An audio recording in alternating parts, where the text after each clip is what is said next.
for her. Logan's fiancée had shown up and draped herself all over him like a tacky accessory. The image of Crystal with Logan had seared itself into my mind like a brand.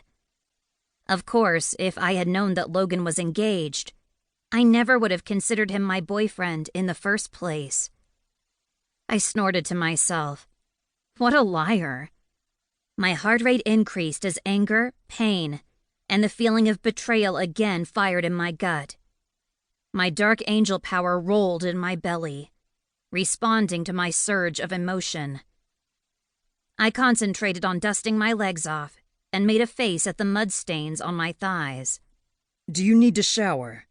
Daniel leaned over, his smooth forehead crinkling just enough to convey his concern. That's the correct term, isn't it? To shower? How one cleanses oneself here on Earth? Or do you still cleanse in rivers or perhaps a lake? Bathing varies from one culture to another, from what I recall. Yep, showering is one way Americans bathe. I eyed his pristine white pants. But I see dirt doesn't affect you. He just smiled serenely, the expression still making him look like a Calvin Klein underwear model. I see that you're not only untrained in your powers, but also in transferring between the realms. Shall we do it again? Would you like to practice portal transfer before we commence training on your powers? With enough practice, debris shall not bother you either. Your clothing shall remain unaffected. I backed up, waving my hands frantically. Oh, no, definitely not. I'm very okay with not being well trained in traveling between the realms. In fact, I'd prefer to stay right here on Earth, thank you very much. Although the Feylands sound interesting. Maybe I'll go there someday, but not now. I think I'm all realm traveled out for the time being. Daniel's perfect white teeth flashed in a smile. As you wish. Scanning the meadow, I searched for the road. Do you have any idea how to get back to Boise? I'm guessing we'll have to walk, but I really need to find Cecily and Mike so they know I'm okay. Daniel pointed toward the trees.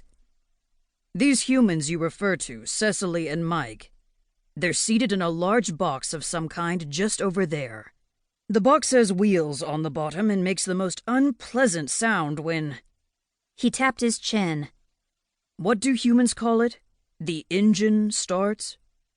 Are you talking about the bus? Ah, yes, the bus. That does sound correct. I grinned. Excellent! I can let them know I'm okay. Then we can begin training. I set off through the meadow, the tall grass brushing against my thighs. Off to the right, the magical barrier still glowed. I guessed Mike and Cecily had parked far enough away from the barrier that the sorcerer's mind manipulation magic wouldn't affect them. Logan had said he would tell them where it was safe to park. I stumbled as an image of Logan came unbidden to my mind. Broad shoulders, dark hair, rich deep brown eyes, and a chiseled body any woman would swoon over. An aching, gut-clenching sadness rose inside me. It was so sharp that for a moment, I couldn't breathe. No, don't think about him. I shook my head firmly. Logan was with Crystal.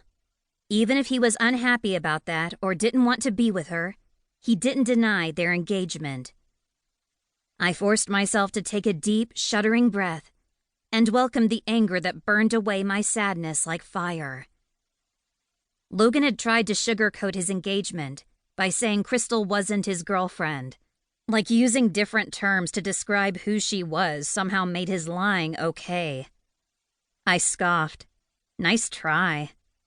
Daria, a most unpleasant frown is upon your face again. Does the thought of seeing this Cecily and Mike distress you so?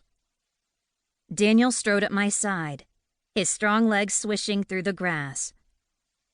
I forced a smile and tried to bury any lingering memory of Logan, but my straining cheek muscles suggested that my smile most likely resembled a grimace.